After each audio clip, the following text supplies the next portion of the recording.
ನಮಸ್ಕಾರ ವೀಕ್ಷಕರೇ, ನಾವಿಂದು ಶಹಾಪುರ ನಗರದಲ್ಲಿದ್ದೀವಿ. ಶಹಾಪುರ ನಗರವು ಸಂಪೂರ್ಣ ಬಂದ್ ಮಾಡಿಬಿಟ್ಟು ಬೃಹತ್ ಪ್ರಮಾಣದ ಪ್ರತಿಭಟನೆಯನ್ನು ಹಮ್ಮಿಕೊಂಡಿದ್ದಾರೆ. ಕಾರಣ ಅಮಿತ್ ಶಾ ಅವರು ಅಂಬೇಡ್ಕರ್ ಅವರ ಕುರಿತು ಅವಹೇಳನಕಾರಿಯಾಗಿ ಮಾತಾಡಿರುವುದನ್ನು ಖಂಡಿಸಿ ಇಂದು ಶಹಾಪುರ ನಗರದ ವಿವಿಧ ಸಂಘಟನೆ ಮುಖಂಡರು ಬೃಹತ್ ಪ್ರಮಾಣದ ಪ್ರತಿಭಟನೆ ಮಾಡುವುದರ ಮೂಲಕ ಆಕ್ರೋಶವನ್ನು ವ್ಯಕ್ತಪಡಿಸಿದ್ದಾರೆ. ಜೊತೆಗೆ ಅಮಿತ್ ಶಾ ಅವರ ಶವಯಾತ್ರೆ ಮಾಡುವುದರ ಮೂಲಕ ಅಣುಕು ಪ್ರದರ್ಶನ ಮಾಡಿದ್ದಾರೆ. ನಮ್ಮೊಂದಿಗೆ ಮುಖಂಡರಿದ್ದಾರೆ, ಮಾತಾಡೋಣ ಬನ್ನಿ. आज शाहपुर शहर में अमित शाह के खिलाफ जो अमित शाह पार्लियामेंट में अंबेडकर के खिलाफ जो बात बोले हैं, अंबेडकर का नाम एक फैशन बने हुआ, फैशन नहीं मेरे अमित शाह साहब, अंबेडकर का नाम वजीफा बने हुआ है, क्योंकि वजीफा बनना भी चाहिए।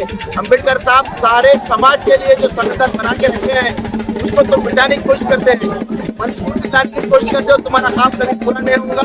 हम पूरे सारे संगठन मिलकर हिंदुस्तान में 1947 से पहले आजादी की जंग जैसा लड़े थे अंग्रेजों को भगाने के लिए, इस बार बीजेपी को भगाने के लिए सारे हिंदुस्तान के बैकवर्ड लोग तैयार हो चुके हैं। तो हम देखने की जरूरत है, जल्दी चाहे हिंदुस्तान छोड़ के जाने की जरूरत है।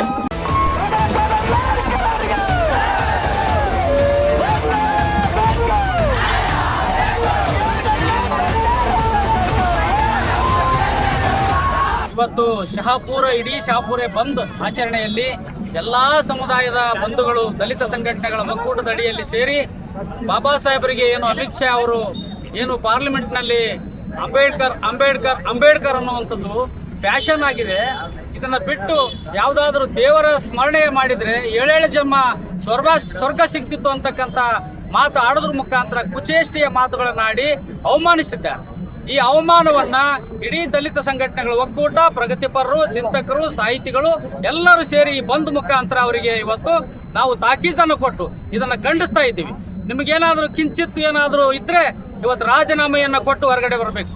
ಬಾಬಾ ಸಾಹೇಬರ ಮೂರ್ತಿ ಅಡಿಯಲ್ಲಿ ನಿನ್ನ ಮೊಳಕಾಲು ಊರಿ ಕಾಲು ಮುಗಿದು ಕೈ ಮುಗಿದು ಏನಪ್ಪಾ ಅಂದ್ರೆ ಅವರಿಗೆ ಕ್ಷಮೆಯನ್ನು ಕೇಳಬೇಕು. ಇವತ್ತು ಪ್ರಧಾನಿಯವರಿಗೆ ನಾವು ಹೇಳ್ತಾ ಇದ್ದೀವಿ, ಇಂಥ ಒಬ್ಬ ಕುಚೇಷ್ಟೆ ಮಾಡ್ತಕ್ಕಂಥ ಗೃಹ ಮಂತ್ರಿ, ದೇಶವನ್ನೇ ಕಾಪಾಡ್ತಕ್ಕಂಥ ಒಬ್ಬ ಗೃಹ ಮಂತ್ರಿ, ಆ ಗೃಹ ಮಂತ್ರಿಯ ಅರ್ಥವನ್ನೇ ತಿಳ್ಕೊಳ್ಳಾರ್ದಂಥವರಿಗೆ ಇವತ್ತು ನೀವು ಒಬ್ಬ ಗುಂಡಾಗಿರಿ ಮಾಡೋವನಿಗೆ, ಅವಹೇಳನ ಮಾಡೋವನಿಗೆ, ಸಂವಿಧಾನ ಬರೆದವರಿಗೆ ಅಪಮಾನ ಮಾಡೋವರಿಗೆ ನೀವು ಗೃಹ ಮಂತ್ರಿ ಸ್ಥಾನವನ್ನು ಕೊಟ್ಟಿದ್ದೀರಿ. ನೀವು ನಿಜವಾಗ್ಲೂ ನಿಮಗೆ ಬಾಬಾ ಸಾಹೇಬರ ಬಗ್ಗೆ ಅಭಿಮಾನ ಇದ್ರೆ, ಸ್ವಾಭಿಮಾನ ಇದ್ರೆ ಅವರ ರಾಜೀನಾಮೆಯನ್ನ ಪಡಿಬೇಕು ಮತ್ತು ಅವರಿಂದ ಏನಿವತ್ತು ಆ ಒಂದು ಸಂಪುಟದಿಂದ ಅವರನ್ನ ಕೈ ಬಿಡಬೇಕಂತಕ್ಕಂಥದ್ದನ್ನು ಒತ್ತಾಯಿಸಿ ಇವತ್ತು ದಲಿತ ಸಂಘಟನೆ ಒಕ್ಕೂಟದಿಂದ ಇವತ್ತು ನಾವೆಲ್ಲ ಇದನ್ನ ಖಂಡಿಸ್ತಾ ಇದ್ದೀವಿ ಅಂತಕ್ಕಂಥ ಮಾತನ್ನ ಹೇಳ್ತಾ ಇದ್ದೀನಿ.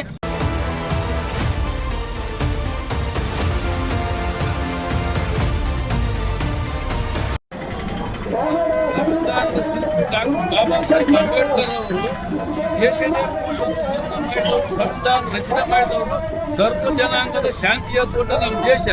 ಇಂಥದ್ರಾಗ ಅಮಿತ್ ಶಾ ಅವರು ಅವ್ರ ಬಗ್ಗೆ ಹೊಟ್ಟೆ ಕಿಚ್ಚನ ಮಾತಾಡಿ ಬೇಗೆ ಡಾಕ್ಟರ್ ಬಾಬಾ ಸಾಹೇಬ್ ಅಂಬೇಡ್ಕರ್ ಅಂತ ಅನ್ನೋದ್ರ ಬದಲಿ ದೇವರು ಧ್ಯಾನ ಮಾಡ್ರಿ ಅಂತ ಹೇಳ್ತಕ್ಕಂಥ ಮನುಷ್ಯ, ಈ ಬಾಬಾ ಸಾಹೇಬರು ರಚಿಸ್ತಕ್ಕಂಥ ಸಂವಿಧಾನಬದ್ಧವಾಗಿ ಒಂದು ಪಾರ್ಲಿಮೆಂಟಿಗೆ ಬಂದಿರ್ತಕ್ಕಂಥ ವ್ಯಕ್ತಿ ಯಾರು ಅಮಿತ್ ಶಾ.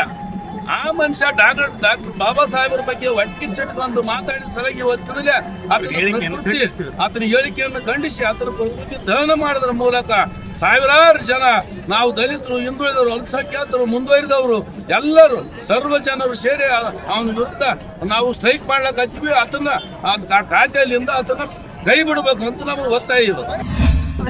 ಈ ಒಂದು ಕರೆಗೆ ಸಂಪೂರ್ಣವಾಗಿರತಕ್ಕಂಥ ಎಲ್ಲರೂ ಕೂಡ ಬೆಂಬಲವನ್ನು ಸೂಚನೆ ನೀಡಿದ್ದಾರೆ, ಭಾಗವಹಿಸಿದ್ದಾರೆ.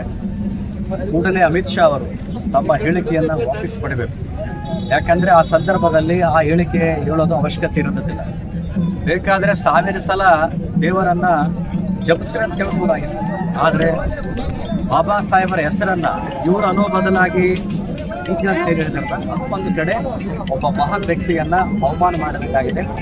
ಕೂಡಲೇ ಆ ಹೇಳಿಕೆಯನ್ನ ವಾಪಸ್ ಪಡೆಯಬೇಕಂತ ಸಂದರ್ಭದಲ್ಲಿ ಆಗಿರವರು ಅಮಿತ್ ಶಾ ಅವರು ಕೂಡಲೇ ಕ್ಷಮೆ ಯಾಚಿಸಬೇಕು, ಇಲ್ಲ ಮಂತ್ರಿ ಸ್ಥಾನದಿಂದ ಅವರನ್ನ ವಜಾಗೊಳಿಸಬೇಕು ಅನ್ನುವಂತ ಮಾತನ್ನ ಈ ಸಂದರ್ಭದಲ್ಲಿ ಹೇಳ ಬಯಸ್ತೇವೆ.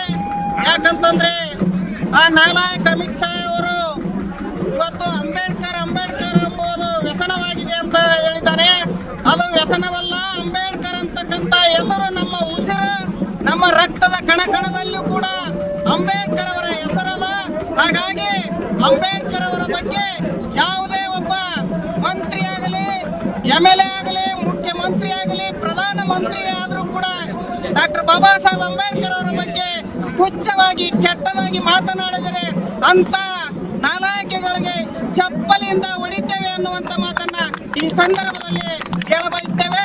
ಇಡೀ ಭಾರತ ದೇಶದಲ್ಲಿ ಬಹುಸಂಖ್ಯಾತ ದಲಿತರು, ಹಿಂದುಳಿದವರು, ಅಲ್ಪಸಂಖ್ಯಾತರು ನೆಮ್ಮದಿಯಿಂದ ಜೀವನ ಸಾಗಿಸ್ತಿದ್ರು ಅಂದರೆ ಅದಕ್ಕೆ ಮುಖ್ಯ ಕಾರಣ ಡಾಕ್ಟರ್ ಬಾಬಾ ಸಾಹೇಬ್ ಅಂಬೇಡ್ಕರ್ ಅವರು ಬರೆದಿರ್ತಕ್ಕಂಥ ಸಂವಿಧಾನ.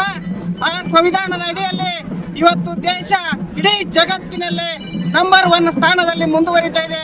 ಅದಕ್ಕಾಗಿ ಡಾಕ್ಟರ್ ಬಾಬಾ ಸಾಹೇಬ್ ಅಂಬೇಡ್ಕರ್ ಅವರ ಬಗ್ಗೆ ಅವಹೇಳನವಾಗಿ ಮಾತನಾಡಿರ್ತಕ್ಕಂಥ ಅಮಿತ್ ಶಾ ಅವರನ್ನ ಕೂಡಲೇ ಮಂತ್ರಿ ಸ್ಥಾನದಿಂದ ವಜಾ ಮಾಡಬೇಕನ್ನುವಂತ ಮಾತನ್ನ ಈ ಸಂದರ್ಭದಲ್ಲಿ ಹೇಳ ಬಯಸ್ತೇನೆ. ಬಾಬಾ ಸಾಹೇಬ್ ಅಂಬೇಡ್ಕರ್ ಅವರು ಶೋಷಿತ ಸಮುದಾಯಗಳ ಅವರ ಅಭಿವೃದ್ಧಿಗಾಗಿ ತುಂಬ ಆಸಕ್ತಿಯಿಂದ ಕೆಲಸ ಮಾಡಿದ್ರು. ಅವ್ರ ಬಗ್ಗೆ ಅವಹೇಳನ ಮಾಡ್ತಕ್ಕಂಥ, ಅವರನ್ನ ನಿರ್ಲಕ್ಷಿಸ್ತಕ್ಕಂಥ, ಅವ್ರ ಕಂಡ್ರೆ ಮೈ ಉಳಿತಕ್ಕಂಥ ಒಂದು ಪ್ರವೃತ್ತಿಯನ್ನು ನಾವು ನೋಡಿದ್ದೀವಿ. ಅಂಬೇಡ್ಕರ್ ಅಂಬೇಡ್ಕರ್ ಅಂಬೇಡ್ಕರ್ ಅಂಬೇಡ್ಕರ್ ಅನ್ನುವ ಬದಲು ಯಾವುದಾದ್ರೂ ದೇವರನ್ನ ಜೊತೆಗೆ ಸ್ವರ್ಗ ಸಿಕ್ಕು ಅಂತ ಹೇಳಿದ್ರು. ನಮಗೆ ಸ್ವರ್ಗ ಬೇಕಾಗಿಲ್ಲ, ನಾವು ಈ ಜೀವನವನ್ನೇ ಸ್ವರ್ಗವನ್ನಾಗಿ ಮಾಡಬಲ್ಲೆವು ನಾವು. ಯಾಕಂದ್ರೆ ಇಂಥ ಜೀವನವನ್ನು ಹೇಗೆ ಬದುಕಬೇಕು ಅನ್ನೋದನ್ನ ಕಲಿಯುತ್ತಿರುವಂತೆ ಕೆಲಸವರು ಡಾಕ್ಟರ್ ಬಿ ಆರ್ ಅಂಬೇಡ್ಕರ್ ಅವರು. ನಾವು ಸಾಂಕೇತಿಕವಾಗಿ, ಪ್ರತಿಭಟನಾತ್ಮಕವಾಗಿ, ಸಂವಿಧಾನಾತ್ಮಕವಾಗಿ ಶಾಪೂರ್ ಬಂದ್ ಮಾಡುವ ಮೂಲಕ ಅವರಿಗೆ ಟಾಂಗ್ ಕೊಡಲು ಇಚ್ಛಿಸುತ್ತೇವೆ. ಮುಂದಿನ ಚುನಾವಣೆಯಲ್ಲಿ ಅವರು ಬಂದಾಗ ಅವರ ಮತ ಪೆಟ್ಟಿಗೆಯಲ್ಲಿ ಏನು ಹಾಕಬೇಕನ್ನೋ ಪ್ರಜ್ಞೆ ನಮಗಿದೆ. ಆ ಅರಿವನ್ನ ಡಾಕ್ಟರ್ ಬಿ ಆರ್ ಅಂಬೇಡ್ಕರ್ ಅವರು ನಮಗೆ ಒದಗಿಸಿಕೊಟ್ಟಿದ್ದಾರೆ. ಅದನ್ನು ನಾವೆಲ್ಲರೂ ಕೂಡ ಈಡೇರಿಸುವಂತಕ್ಕಂಥ ಮಾತನ್ನ ನಾನು ಹೇಳಲಿಕ್ಕೆ ಬಯಸ್ತೀನಿ. ಕೇಳಿದ್ರಲ್ಲ ವೀಕ್ಷಕರೇ, ಈಗಾಗಲೇ ಯಾಕೆ ಈ ಒಂದು ಪ್ರತಿಭಟನೆ ಹಮ್ಮಿಕೊಂಡಿದ್ದರ ಕುರಿತಾಗಿ ಸಾಕಷ್ಟು ಮಾಹಿತಿಗಳನ್ನು ಕಲೆ ಹಾಕಿದ್ದೇವೆ. ಈ ದಿನ.com ಜೊತೆಗೆ ಗೀತಾ ಹೊಸ್ಮನಿ. ನಮಸ್ಕಾರ. ಮತ್ತಷ್ಟು ವಿಶೇಷ ವಿಡಿಯೋಗಳನ್ನು ನೋಡಲು ಮತ್ತು ಹೊಸ ವಿಡಿಯೋಗಳ ಬಗ್ಗೆ ತಿಳಿಯಲು ಈ ದಿನ.com ಯೂಟ್ಯೂಬ್ ಚಾನೆಲ್ ಸಬ್ಸ್ಕ್ರೈಬ್ ಮಾಡಿ ಮತ್ತು ಬೆಲ್ ಐಕಾನ್ ಕ್ಲಿಕ್ ಮಾಡಿ.